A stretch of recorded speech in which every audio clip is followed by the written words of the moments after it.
ওই আমি কেমনে করব ইমামতি, যে চাকরির নাই রে গতি, কেমনে করব ইমামতি, যে চাকরির নাই রে গতি।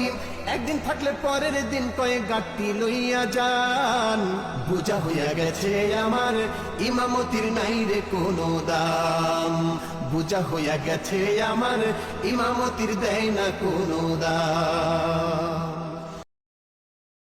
টাকা খরচ করে 16 বছর পড়ার পরে সম্মানের বেতন হয় না মসজিদের ঘরে। লক্ষ টাকা খরচ করে 16 বছর পড়ার পরে সম্মানের বেতন হয় না মসজিদের ঘরে।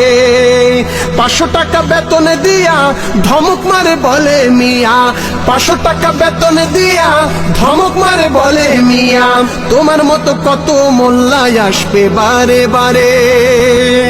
শোনো সবে ইমাম ভাই গর্জে ওঠো সবাই, শোনো সবে ইমাম ভাই গর্জে ওঠো সবাই, নবীর করা ইমামতির রাখতে হবে মান।